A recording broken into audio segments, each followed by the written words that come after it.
Assalamualaikum warahmatullahi wabarakatuh. Kembali lagi dengan saya Reina Andini dari channel YouTube saya Reina Official.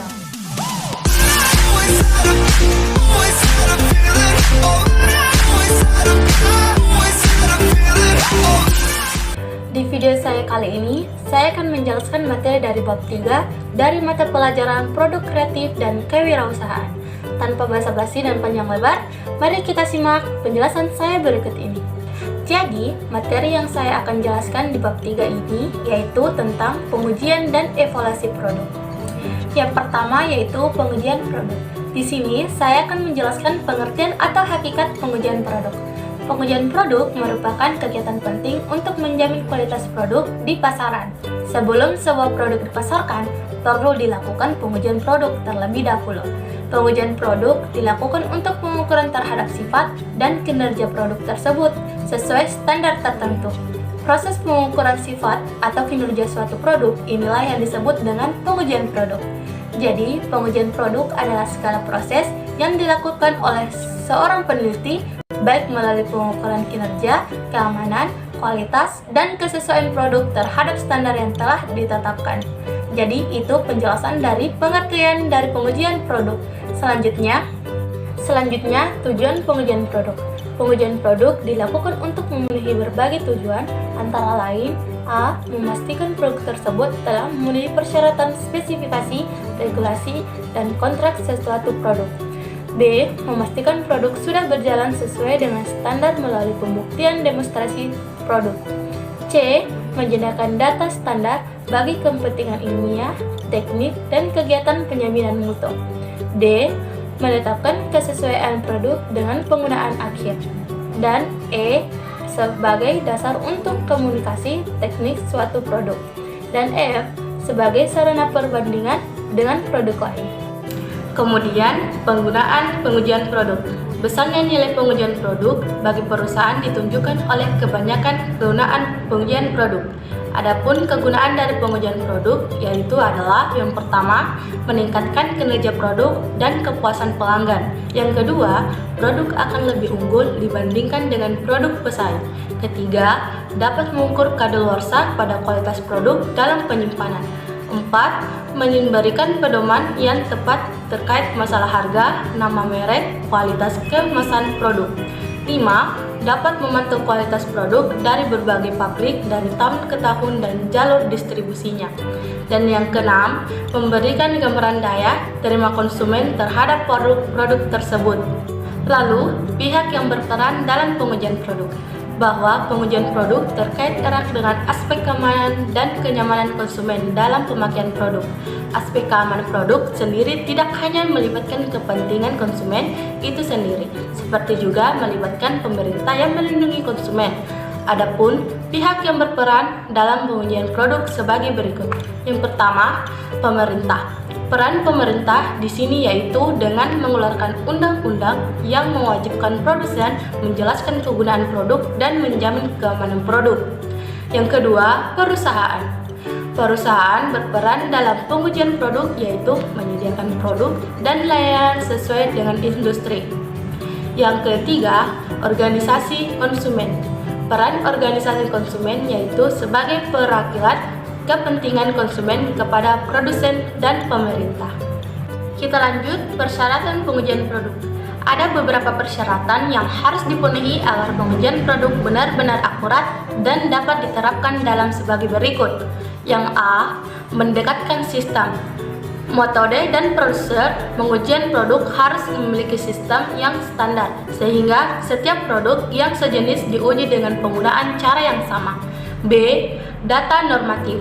Pengujian produk dilakukan secara berkelanjutan dari waktu ke waktu. Tujuannya untuk membangun database normatif sehingga hasil uji produk memiliki nilai. C. Perusahaan penelitian yang sama. Ada baiknya produsen menggunakan suatu perusahaan riset untuk melakukan semua pengujian produknya. Hal ini merupakan satu-satunya cara untuk memastikan semua uji produk dilakukan dengan cara yang persis sama. D. Uji lingkungan nyata adalah pengujian produk yang dilakukan oleh orang-orang yang berada di lingkungan tempat nantinya produk tersebut akan digunakan. Jika produk tersebut digunakan di kantor, maka produk tersebut harus diuji oleh orang-orang yang bekerja di kantor. E. Populasi sampel yang relevan. Sampel merupakan variabel penting dalam pengujian produk. Apabila produk baru atau produk yang memiliki pangsa pasar rendah, maka sampel harus mencerminkan susunan merek dan pasar tersebut. Nah, itu tadi penjelasan dari pengertian pengujian produk. Selanjutnya, yang kedua, saya akan menjelaskan tentang standarisasi dan sertifikasi produk. Kalian tahu nggak apa itu standarisasi dan sertifikasi produk? Standarisasi dan sertifikasi produk istilah dari standarisasi berasal dari kata standar yang memiliki arti satuan, ukuran, dan dapat digunakan sebagai dasar perbandingan kualitas, kuantitas, nilai, dan hasil karya yang nyata. Dalam arti yang luas, standar menunjukkan spesifikasi dari suatu produk, bahan, maupun proses, maupun ketentuan pasal 1 angka 2 PP nomor 102 atau 2000 tentang standar nasional. Standarisasi adalah proses perumusan, menetapkan dan merevisi tertib dan bekerja sama dengan semua pihak. Sedangkan pengertian sertifikasi menurut pasal 1 angka 11 PP Standar Nasional adalah rangkaian kegiatan penerbitan sertifikat terhadap barang dan jasa. Kita lanjut ke Badan Pengaturan Standarisasi Produk Nasional. Standarisasi nasional merupakan salah satu instrumen regulasi teknis yang dapat melindungi kepentingan konsumen nasional dan produsen produk dalam negeri. Melalui regulasi teknis yang berbasis standarisasi dapat mencegah beredarnya barang-barang yang tidak bermutu dan berbahaya di pasar domestik serta mencegah masuknya barang impor yang bermutu rendah. Kemudian kita lanjut ke Badan Standarisasi Nasional atau bisa disebut BSN. Memiliki fungsi sebagai berikut. Yang pertama, pengkajian dan penyusunan kebijakan nasional di bidang standarisasi nasional. 2. Koordinasi kegiatan fungsional dan pelaksanaan tugas BSN. Ketiga, fasilitas dan pembinaan terhadap kegiatan instansi pemerintah di bidang standarisasi nasional. Keempat, penyelenggaraan pembinaan kerjasama dalam negeri dan internasional di bidang standarisasi. Kelima, penyelenggaraan pembinaan dan pelajaran administratif di bidang perencanaan umum, ketatausahaan, organisasi, dan tata laksana, pegawaian, keuangan, kepersiapan, hukum, persediaan, perlengkapan, dan rumah tangga. Nah, itu tadi penjelasan tentang standarisasi dan sertifikasi produk. Dan yang terakhir, saya akan menjelaskan yaitu evaluasi dan pengendalian kualitas produk. Lalu, saya akan menjelaskan pengertian tentang evaluasi produk, yaitu evaluasi produk adalah evaluasi yang diarahkan untuk melihat hasil program yang akan dicapai sebagai dasar untuk menetapkan keputusan akhir. Diperbaiki, dimodifikasi, ditingkatkan, atau dihentikan. Pentingnya melakukan evaluasi produk agar perusahaan bisa memantau setiap kerusakan produk, kemudian dicari penyebab dan segera dilakukan perbaikan. Kemudian, penentuan kualitas produk dan pengendalian mutu produk. Adapun standar dari kualitas suatu produk ditetapkan dengan mempertimbangkan hal-hal sebagai berikut. A. Kualitas produk pesaing. Minimal perusahaan memaksimalkan produk dengan kualitas yang sama dengan pesaing, bahkan terdapat mungkin lebih baik dari pesaing. B. Akhir dari produk. Apakah produk tersebut sebagai produk akhir atau produk perantara untuk didistribusi lebih lanjut. Pendekatan pengendalian kualitas produk.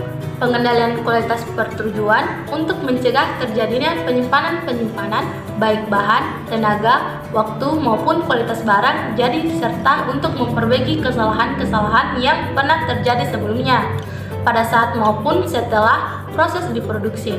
Pengendalian kualitas umumnya dilakukan untuk menggunakan 3 pendekatan yaitu sebagai berikut. Yang pertama, pendekatan masukan, pendekatan proses, dan pendekatan keluaran. Kita lanjut ke manfaat pengendalian kualitas. Pengendalian kualitas bagi perusahaan memiliki manfaat sebagai berikut. Yang pertama, tercapainya efisiensi dikarenakan tidak ada pemborosan bahan baku atau pendukung waktu dan tenaga kerja. B. Menetapkan biaya sehingga biaya rata-rata dan harga jual menjadi rendah. C. meningkatkan penjualan di samping karena harga jual relatif rendah juga karena kualitas barang yang terjamin. D. Manfaat bagi konsumen adalah konsumen yang merasa puas karena memperoleh barang atau produk yang berkualitas dengan harga yang bersaing. Jadi itu tadi manfaat pengendalian kualitas produk. Selanjutnya, dan yang terakhir yaitu langkah melakukan evaluasi kualitas produk. Berikut ini ada beberapa langkah yang bisa diambil perusahaan dalam melakukan evaluasi produk. Antara lain seperti A. Evaluasi pada kualitas produk. B. Evaluasi terhadap persepsi karyawan. C. Evaluasi tingkat kerusakan produk. Baiklah, sampai di sini penjelasan saya dari materi bab 3 tentang pengujian dan evaluasi produk. Terima kasih telah menonton sampai akhir dan saya Renandini mengucapkan wabillahi taufiq wal hidayah. Wassalamualaikum warahmatullahi wabarakatuh. Terima kasih.